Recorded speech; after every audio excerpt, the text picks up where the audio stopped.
हर खबर पर होगी आपकी पकड़। डाउनलोड कीजिए एबीपी लाइव ऐप।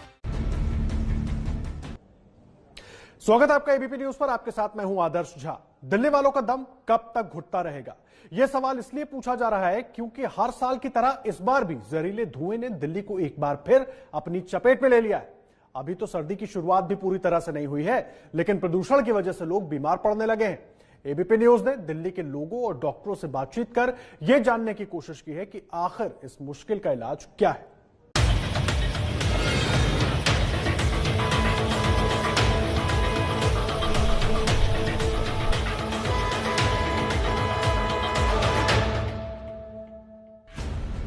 दिल्ली के इस धुएं के पीछे आपको जो इमारत नहीं दिख रही है, उस इमारत का नाम राष्ट्रपति भवन है। देश के सर्वोच्च नागरिक के घर के पास अगर ये हाल हो तो सोचिए कि आम दिल्ली वालों का क्या हाल हो रहा होगा।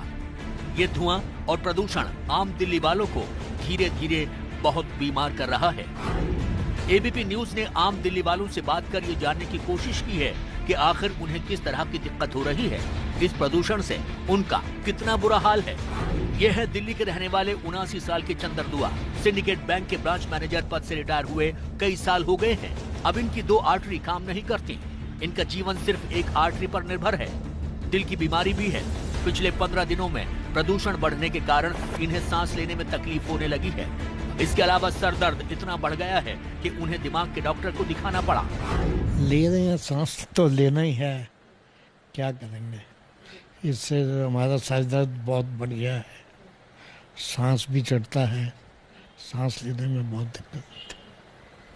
जैसे कि आप बात करते हुए बता रहे थे कि अभी जब से स्मॉग जो है बढ़ा है, प्रदूषण का लेवल बढ़ा है, तब आपने न्यूरो सर्जन को भी कंसल्ट किया है। सर्जन को 2 बार न्यूरो सर्जन को कंसल्ट किया है और डॉक्टर पूजा खोसला हैं, फिजिशियन हैं, उनको भी चेस्ट वगैरह, क्योंकि काफ़ी म्यूकस, रनिंग नोज, कफिंग, सब प्रॉब्लम्स होता है, बहुत तकलीफ होता है। तो आने वाले दिन डेफिनेटली बढ़ेंगे क्योंकि टेम्परेचर चेंज हो रहा है और स्मोक का इंडेक्स फॉर डिफरेंट रीजंस जो हम सारे जानते हैं वो इंक्रीज हो रहा है।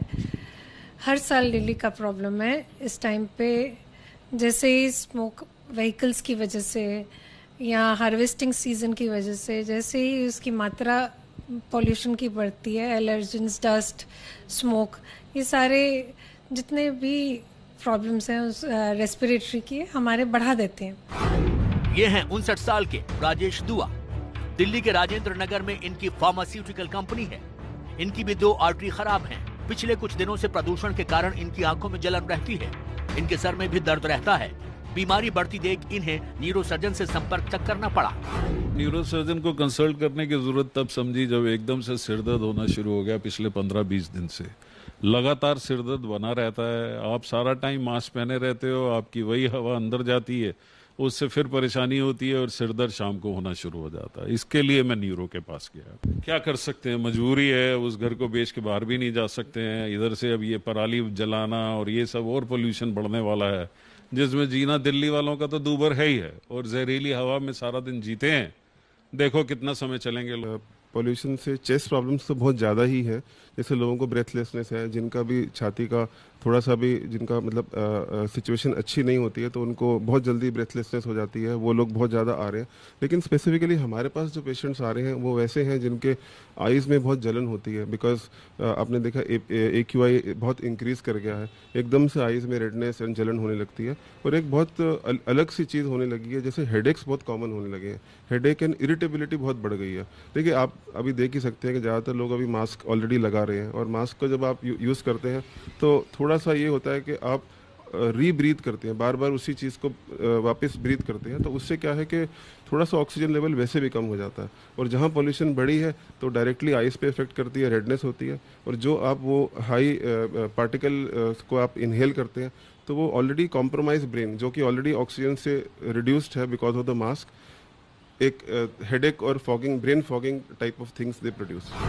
दिल्ली एनसीआर में प्रदूषण को लेकर लोकल सर्कल्स की ओर से कराए गए सर्वे के मुताबिक लगभग 65% घरों में एक या एक से अधिक ऐसे व्यक्ति हैं जिन्होंने पहले ही प्रदूषण से जुड़ी बीमारियों का सामना करना शुरू कर दिया है। करीब 15,000 लोगों के इस सर्वे से पता चला है कि 47% लोगों को सर्दी, खांसी या गले में खराश की समस्या का सामना करना पड़ रहा है, जबकि 26% की आंखों में जलन है और 30% को सांस लेने में कठिनाई का सामना करना पड़ रहा है।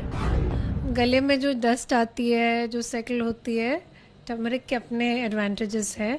और कोई भी गुनगुना पानी, नमक वाला या गर्म पानी का इस्तेमाल करेगा तो डेफिनेटली गले के लिए, थ्रोट के लिए इरिटेशन कम हो जाती है और आपकी डस्ट और एलर्जेंस और थोड़े बहुत इन्फेक्शंस सेटल हो जाते हैं। दिल्ली में प्रदूषण की समस्या पहली बार नहीं हुई है। दिल्ली में हर साल ये दिक्कत होती है। दिल्ली की हवा में प्रदूषण का स्तर यानी कि हवा में PM 2.5 और PM 10 के कण जहरीले लेवल पर पहुंच जाते हैं। इस साल भी ऐसा ही हो रहा है। दिल्ली में प्रदूषण का स्तर बड़ी तेजी से बढ़ रहा है। इस वक्त हम ITO पर मौजूद हैं और सबसे पहले ITO के AQI इंडेक्स यानी कि हवा की गुणवत्ता बताने वाले मीटर पर आप यहाँ नजर डालिए, जो कि 190 शो कर रहा है। लाल गहरे शब्दों में यहाँ लिखा हुआ है अनहेल्दी, यानी कि बेहद खतरनाक और खराब स्थिति में ITO जो है वो पहुंच गया है। आमतौर पर जो साफ हवा की गुणवत्ता है वो 50 के नीचे होती है, तो उससे आप जरा तुलना कीजिए। 190 यहाँ पर शो कर रहा है। दिल्ली की केजरीवाल सरकार का कहना है कि दिल्ली में प्रदूषण की एक बड़ी वजह पंजाब और हरियाणा से आने वाला धुआं है। वहाँ के किसान अपने खेतों को साफ करने के लिए जो पराली जलाते हैं, उसका धुआं दिल्ली और NCR की हवा में जहर घोल देता है। केंद्र सरकार का कहना है कि ऐसा कोई सबूत नहीं जिसकी वजह से ये कहा जाए कि दिल्ली में प्रदूषण की बड़ी वजह पराली है। सरकारें, दिल्ली सरकार 700 हेक्टेयर के लिए कर सकती है, तो बाकी सरकारें भी, जब हमने ये शुरू किया था मैंने उनसे काफी संपर्क करने की कोशिश की केंद्र सरकार से। अगर वो चाहते तो कुछ तो कम कर सकते थे इस साल। ये पूसा वाला जो हमारे को टेक्नोलॉजी आया, ये हमें लेट पता चला, सितंबर के महीने के आसपास पता चला। उनको भी पता था। तो गंभीरता चाहिए सब लोगों को मिलके, सारी एजेंसीज को, सभी को मिलके इसके बारे में गंभीर होना पड़ेगा। पराली का आज का पोल्यूशन का लोड 10% है, 3%। अभी तो केवल 4% लोड पराली का है, तो 96% प्रदूषण लोकल फैक्टर्स से है। यानी आपने यहाँ कचरे का प्रबंधन ठीक न करना, यहाँ भी बायोमास बर्निंग होती है, अनपेव्ड रोड्स रखना,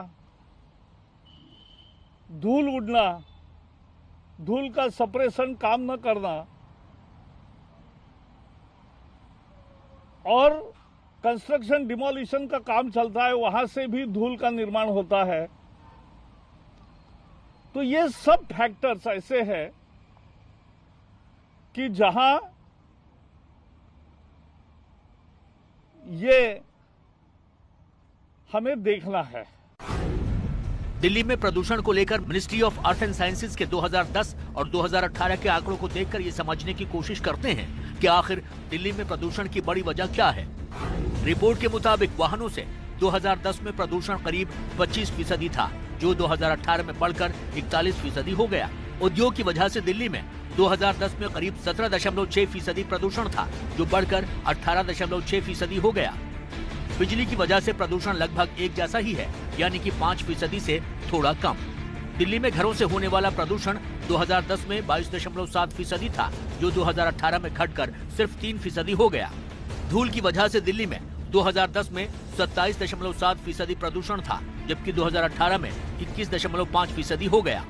इसके अलावा अन्य वजहों से 2010 में 1.8% प्रदूषण था, जो 2018 में बढ़कर 11% हो गया। ये हैं 69 वर्षीय अशोक कुमार। यामाहा कंपनी के चीफ मैनेजर के पद से रिटायर हुए थे।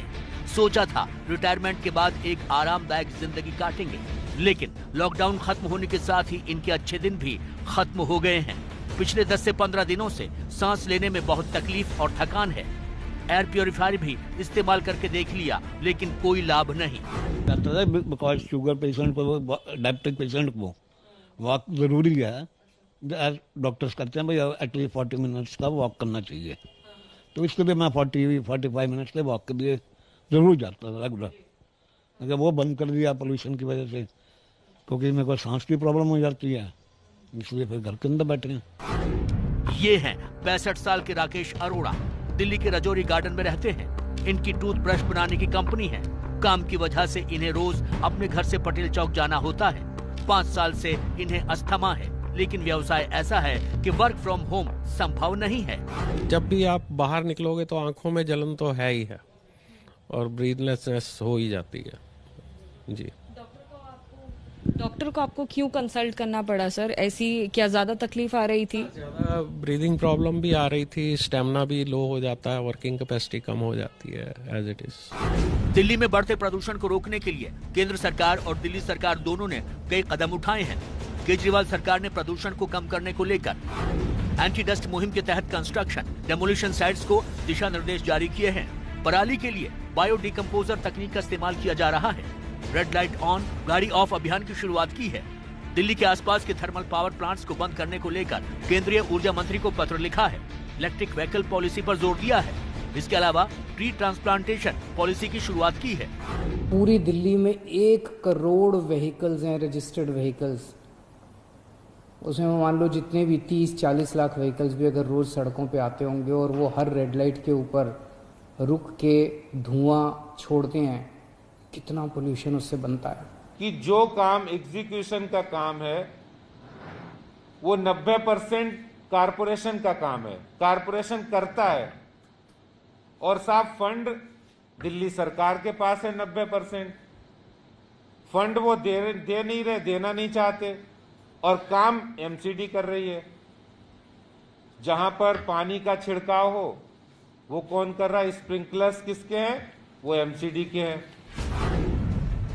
दिल्ली नगर निगम, दिल्ली सरकार और केंद्र सरकार हर कोई ये दावा कर रहे हैं कि वो अपनी तरफ से दिल्ली को प्रदूषण मुक्त बनाने के लिए एड़ी चोटी का जोर लगा रहे हैं। लेकिन दिल्ली के आसमान में जो धुआं है वो कुछ और ही कहानी बयान करता है।